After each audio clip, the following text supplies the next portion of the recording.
Good morning all of you. आज हम लोग स्टार्ट करने जा रहे हैं। मैंने जैसे बोला था कि आज हम लोग स्टार्ट करेंगे क्या, साइटोलॉजी मीन्स सेल्स के बारे में स्टडी करेंगे। तो टॉपिक डालिएगा साइटोलॉजी, बिना टाइम बर्बाद किए हुए। साइटोलॉजी बेसिकली बात आती है कि साइटोलॉजी, साइटो का मतलब ही होता है सेल, मीन्स साइटो टर्म का मतलब आप यहाँ से देख सकते हैं। साइटो का मतलब क्या होता है, सेल, ठीक है। और लॉजी का मैंने बहुत बार बता चुका हूँ, टू स्टडी। तो इसमें हम लोग बेसिकली सेल के बारे में पढ़ने वाले हैं। लॉजी का मतलब क्या होता है, टू स्टडी, यहाँ पे लिख सकते हैं। तो study about cell is known as cytology. तो सेल भी दो प्रकार के होते हैं, एक लिविंग सेल और एक नॉन लिविंग सेल्स। तो डिस्कस करेंगे हम लोग एक एक करके क्या होता है, कैसे सेल का एग्जिस्टेंस हुआ, ये सब सभी पढ़ने जा रहे हैं, ठीक है। लेकिन कुछ बेसिक सा पॉइंट है जो कि एग्जाम में पूछा जाता है, आखिर फादर ऑफ साइटोलॉजी किसे कहते हैं। तो याद रखिएगा, फादर ऑफ साइटोलॉजी किन्हें बोलते हैं, रॉबर्ट हुक को बोला जाता है। नाम क्या है, रॉबर्ट हुक। याद रखिएगा, the name is what, Robert Hooke. Robert Hooke को फादर ऑफ साइटोलॉजी बोला जाता है, ठीक है। लेकिन बात आती है कि ये जो टर्म साइटोलॉजी है, क्या रॉबर्ट हुक ने ही दिया था? नहीं, बिल्कुल रॉबर्ट हुक ने ये टर्म जो है क्वाइन नहीं किया था cytology. The term cytology was coined by या given by Oscar Hertwig. Oscar Hertwig. तो नाम लिखेंगे, term biology, not biology, the term cytology, the term cytology was given by was given by was given by Oscar, याद रखिएगा, Oscar हर्टविग। हर्टविग याद रखिएगा, नाम क्या है, ऑस्कर हर्टविग। नेम याद रखिएगा, ऑस्कर हर्टविग। क्लियर है। अब बात आती है कि साइटोजेनेसिस, एक होता है साइटोजेनेसिस। तो साइटोजेनेसिस ये जीन से रिलेटेड पता नहीं चल रहा है। Genetics it is related to what, generation by generation. कुछ ऐसा चीज है जो कि ट्रांसफर करता है जनरेशन। जैसे कि बोलते हैं ना कि अपने पापा पे इसका कैरेक्टर चला गया है, माँ पे, इसी को जेनेटिक्स की स्टडी बोलते हैं। लेकिन ये सब हम पढ़ेंगे, डीएनए आरएनए क्या होता है, ये सब जेनेटिक्स का पार्ट है, यहाँ पर कोई मतलब नहीं है। आप लोग याद रखिएगा क्या, साइटोजेनेसिस के, जेनेटिक्स के जो फादर है साइटोजेनेटिक्स के, वो कौन है, इनके फादर का नाम है हरमैन। याद रखिएगा, हरमैन जोसेफ मुलर। क्लियर है यहाँ तक? किसी को कोई परेशानी होनी नहीं, क्योंकि यहाँ कॉन्सेप्ट ही नहीं, यहाँ रटना है। क्लियर सी बात है। चलिए आते हैं। अब बात आती है कि आपसे पूछ दे, फादर ऑफ मॉडर्न साइटोलॉजी किसे बोलते हैं। Father of modern cytology, so simple, father of modern cytology is स्वानसन। याद रखिए कौन है, स्वानसन। और स्वानसन ने एक बुक लिखा है, एक पुस्तक लिखा है, एक बुक, और इस बुक का नाम है द सेल। बुक का नाम क्या है, द सेल। याद रखिएगा, the name of the book is what, the cell. अब बात आती है, क्वेश्चन आया था सेट में, मैंने देखा था कि who is known as the father of Indian cytology. तो एक क्वेश्चन बना लीजिएगा, who is known as father of Indian cytology. Who is known as father of Indian cytology. इसका आंसर आप लोग याद रखेंगे। इसका जो आंसर है दैट इज अरुण कुमार शर्मा। अरुण कुमार शर्मा। एक अरुण सर की बुक आती है कैट के लिए, वो अरुण शर्मा नहीं है। एप्टीट्यूड की बुक आती है उनकी। Arun Sharma is very famous for CAT examination के लिए, कॉमन एप्टीट्यूड टेस्ट के लिए। अरुण शर्मा की कोई भी पुस्तक आप चाहे डीआई का ले सकते हैं, कुछ भी, अरुण शर्मा की किताब को बेस्ट माना जाता है। वो अभी अनअकैडमी प्लस पे पढ़ाते हैं, इसलिए ज़्यादा ध्यान देते हैं। तो who is known as father of Indian cytology, तो आपसे पूछा जाए तो अरुण कुमार शर्मा। क्लियर है। अब बात आती है सेल के बारे में, हम एक एक करके डिस्कस करना स्टार्ट करते हैं। क्लियर है।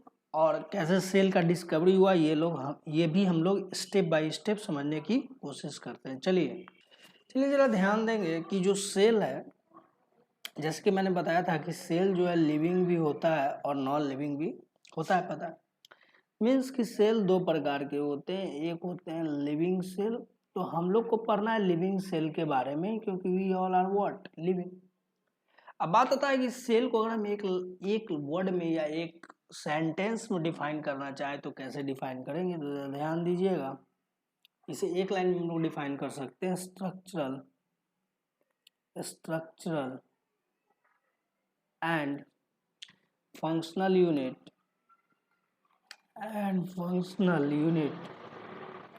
Of life. ठीक है, क्लियर है? Structural and functional unit of life. यहाँ तक किसी को कोई परेशानी? ये बोला किसने, अगर ये पूछ ले तो ये आप ध्यान रखिएगा, it was told by our great scientist known as father of cytology, that is Robert Hooke. ये रॉबर्ट हुक के द्वारा बोला गया। क्लियर है यहाँ तक?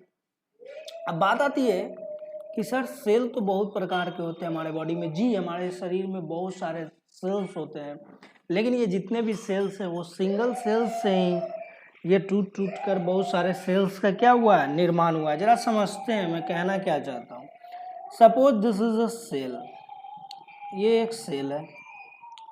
मतलब जितना भी सेल्स का निर्माण हुआ उसे प्री एग्जिस्टिंग सेल कहते हैं। मतलब पहले न पहले उस सेल से ही टूट करके मतलब एग्जिस्ट कर रहा होगा। प्री एग्जिस्टिंग सेल से ही न्यू सेल का क्या होता है, निर्माण होता है। तो ध्यान देंगे, ये सेल है जिसे हम लोग सिंगल सेल बोलते हैं, या इसी को हम लोग जाइगोट भी बोलते हैं। सिंगल सेल या इसी को हम लोग क्या बोलते हैं, जाइगोट। अब जाइगोट क्या है, ये रिप्रोडक्टिव सिस्टम में क्लियर कर लेंगे। यहाँ पे क्लियर करने का कोई सेंस ही नहीं है, it is wastage of what time. जैसे कि मैं बात करता हूँ यहाँ पे, ये जो सेल है, ये सेल जो है डिवाइड होगा, जो सिंगल सेल स्ट्रक्चर है या इसी को यूनिसेलुलर स्ट्रक्चर बोलते हैं, जिसे हम लोग क्या बोल रहे हैं, जाइगोट। ये बेसिकली होगा क्या, ये सेल जो है बहुत छोटे छोटे सेल्स में फर्दर क्या हो जाएंगे, डिवाइड हो जाएंगे। लुक एट दियर, ये स्मॉल छोटे छोटे सेल्स में क्या हो जाएंगे, डिवाइड हो जाएंगे। ये देखिए, ये स्मॉल छोटे छोटे सेल्स में क्या हो गए, डिवाइड हो गए। और ये जो फर्दर डिवीजन हुआ सेल्स का, एक सेल का बहुत सारे सेल्स में, this is known as what, a tissue. This is known as what, a tissue. Clear है? तो हमने पढ़ा था कि सेल के डिवीजन से ही टिश्यू बनते हैं, या बहुत सारे सेल मिल करके किसका निर्माण करते हैं, टिश्यू का। और टिश्यू ही किसका निर्माण करते हैं, ऑर्गन क्या, और ऑर्गन ही क्या बनाता है, ऑर्गन सिस्टम। और ऑर्गन सिस्टम मिल करके हमारे बॉडी का क्या हो जाता है, निर्माण हो जाता है। अब बात आती है कि डिस्कवरी ऑफ सेल हुई कैसे। तो चलिए स्टेप बाय स्टेप समझने की यहाँ पे कोशिश करते हैं। यहाँ पे हेडिंग डालते हैं व्हाट, डिस्कवरी ऑफ सेल। अगर मैं डिस्कवरी ऑफ सेल की बात करूं तो सबसे पहले मैंने बताया था कि सेल की डिस्कवरी का क्रेडिट किसे जाता है, रॉबर्ट हुक के पास। रॉबर्ट हुक, क्लियर है? रॉबर्ट हुक 1665 में, ईयर भी याद रख सकते हैं, 1665 में इन्होंने कॉर्क टिश्यू में, कौन से टिश्यू में आविष्कार किया था, तो याद रखिएगा कॉर्क टिश्यू, कॉर्क टिश्यू। अब बात आती है कि सर ये कॉर्क क्या होता है, तो कॉर्क कुछ नहीं है, इट इज वुडन बार्क को ही हम लोग कॉर्क बोलते हैं। यहाँ पे लिख सकते हैं वुडन बार्क, छाल जिसे बोलते हैं ना, पेड़ का छाल, वुडन बार्क पर इन्होंने इस सेल का आविष्कार किया। लेकिन ये जो सेल था वो डेड सेल्स था। ठीक है, ये सेल कैसा था, डेड सेल्स था। और ये देखिए, ये जो सेल्स इन्होंने देखा, सपोज करिए कि मैं ये suppose this is what, a dead cell of a cork. ये कॉर्क सेल मैंने बना रहा हूँ, कॉर्क सेल। देखिए फिगर गलत हो तभी भी कोई दिक्कत नहीं, आप लोग बस समझना है कॉन्सेप्ट को।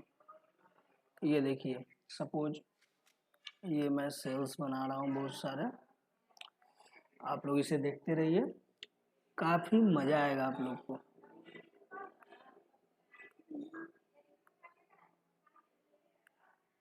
क्लियर है? देखिए इन्होंने ये माइक्रोस्कोप पे देखा इस सेल को, ठीक है, और इन्होंने इस पूरे सेल को नाम दिया क्या, डेड सेल। ये मरा हुआ सेल था तो ये डेड ही सेल होगा बेसिकली, तो मैंने इसे क्या लिख दिया, डेड सेल। क्लियर है? क्लियर है? और ये जो न्यूक्लियर जिसे हम बोलते हैं, ये जो पोर्शन है इसे इन्होंने रूम बोला। रूम एक कमरा है, एक छोटा सा कमरा है, ठीक है, और इस रूम को उन्होंने सेला बोला, सेला। ठीक है, और सेला ही शब्द से आया है वर्ड क्या, सेल। क्लियर है? और सेल पूछे तो कैसा वर्ड है, तो ये एक लैटिन वर्ड है। क्लियर है। बेसिकली मैं ये कहना चाहता हूँ कि the word cell has been derived from a Latin word cella. ठीक है, सेला का मतलब होता है एक रूम, एक कमरा। ठीक है, वहीं से सेल के क्या किया गया, डिस्कवर किया गया।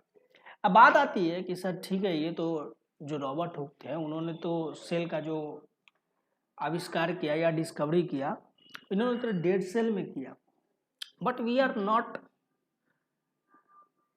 Interested to study about dead cell, क्योंकि हम लोग को इंटरेस्ट ही नहीं है डेड सेल के बारे में पढ़ने के लिए। हमें इंटरेस्ट किस में है, लिविंग सेल के बारे में पढ़ने के लिए, क्योंकि लिविंग सेल में ही हम लोग को ज़्यादा इंटरेस्ट ऑफकोर्स रहेगा भी कि हम लोग किस में पढ़ें, हम लोग लिविंग सेल्स में पढ़ें।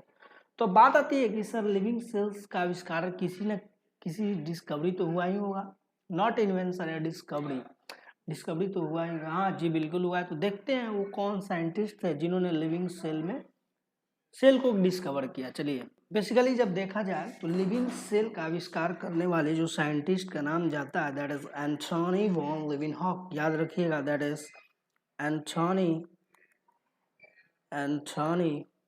वैन लिविनहॉक, या शॉर्ट में इसे आप लोग लिविनहॉक भी बोल देते हैं, लिविनहॉक।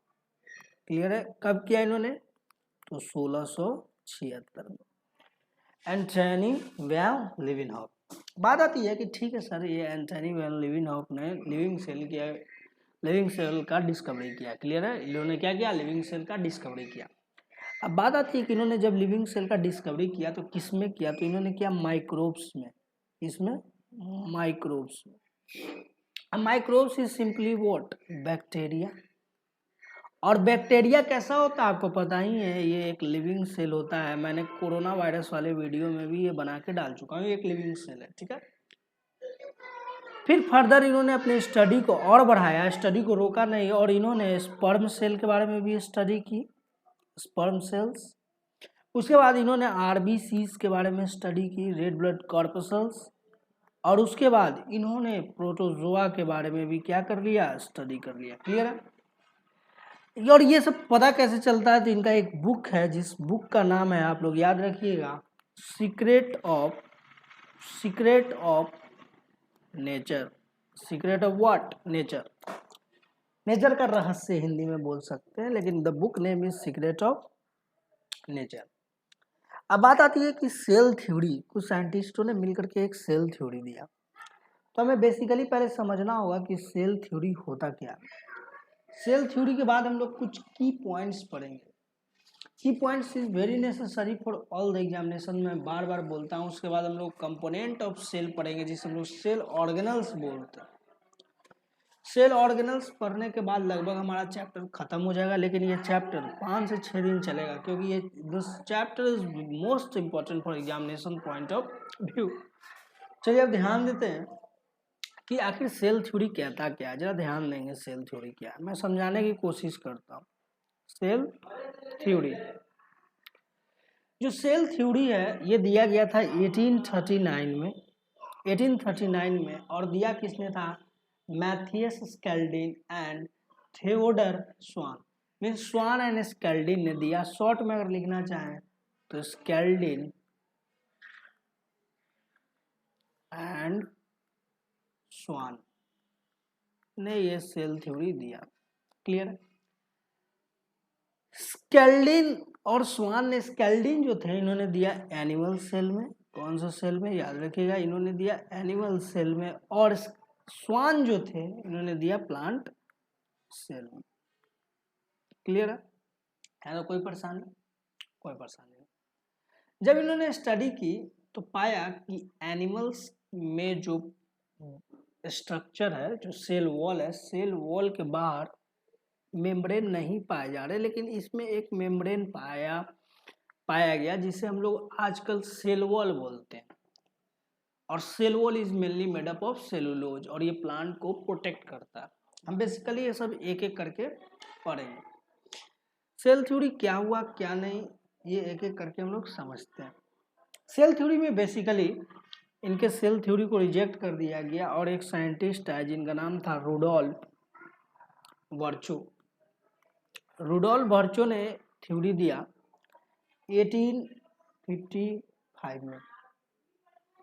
ठीक है, इन्होंने बोला सेल थ्योरी बेसिकली यही कहता है कि all the cell originate from pre existing cell. ये बात बिल्कुल सही है, मैंने अभी यहाँ पे समझाया कि जाइगोट से ही हमारे पूरे बॉडी का निर्माण हो जा रहा है, एक ह्यूमन बेबी का निर्माण हो जाएगा। आप रिप्रोडक्टिव सिस्टम में ये पढ़ेंगे कि एक जाइगोट में इतनी ताकत है कि एक बेबी का क्या कर देगा, निर्माण कर देगा।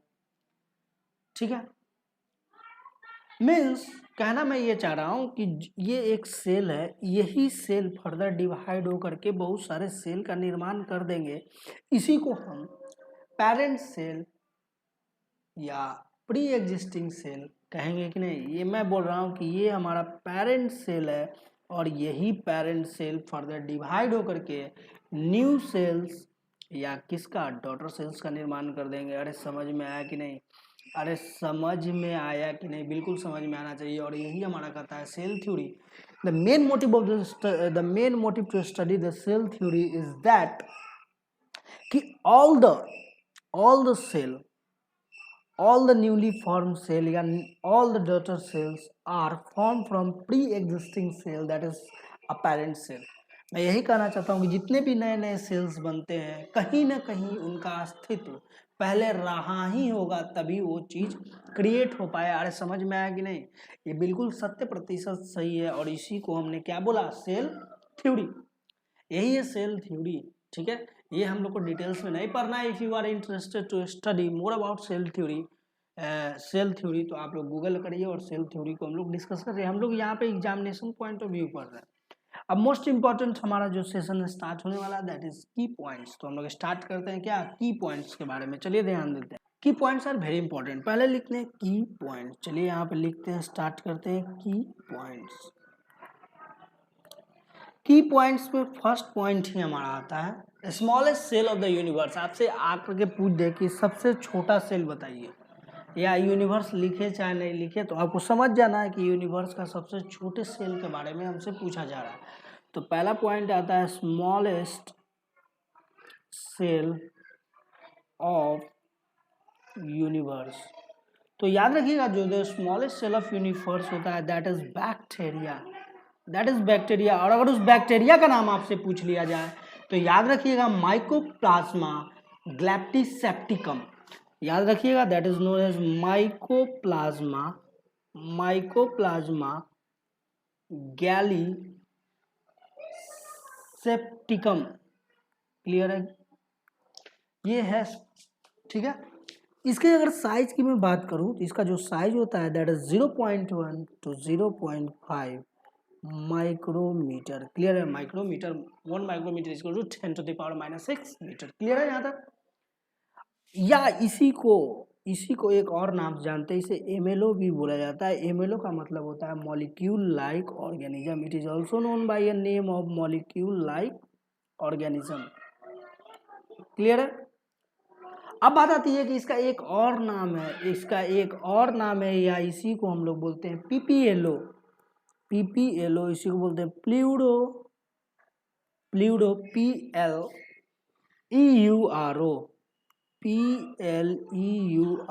प्लूडो न्यूमोनिया लाइक ऑर्गेनिज्म। क्लियर है, प्लूडो न्यूमोनिया लाइक ऑर्गेनिज्म। यहाँ तक किसी को कोई परेशानी नहीं। या इसी को ध्यान देंगे तो इसी को हम लोग माइकोप्लाज्मा भी बोलते हैं। Mycoplasma, it is also known as mycoplasma. इसी को माइकोप्लाज्मा भी बोलते हैं। और माइकोप्लाज्मा को ही अगर हम लोग डिटेल में स्टडी करें तो इन्हें हम joker of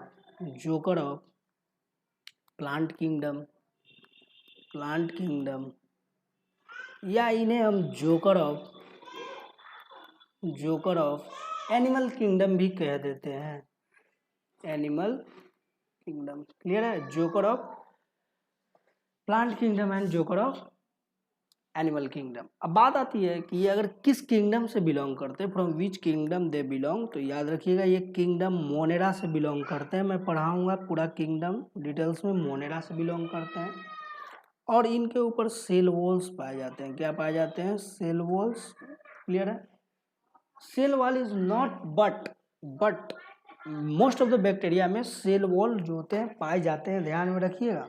but cell wall is not present in mycoplasma, याद रखिएगा। तो एक पॉइंट लिखिएगा, cell wall is not present in mycoplasma. Mycoplasma में जो है सेल वॉल्स नहीं पाए जाते हैं। अरे क्लियर है कि नहीं? अब आते हैं, यहाँ तक किसी को कोई परेशानी नहीं होना चाहिए। अगर हो रहा है तो अब आप लोग परेशानी में। अगर पूछ ले कि ऐसा ऑर्गेनिज्म का नाम बताइए, ऐसा स्मॉलेस्ट ऑर्गेनिज्म का जिनमें सेल वॉल पाए जाते हैं और वो छोटा हो, तो याद रखिएगा उसका नाम है डायलिस्टर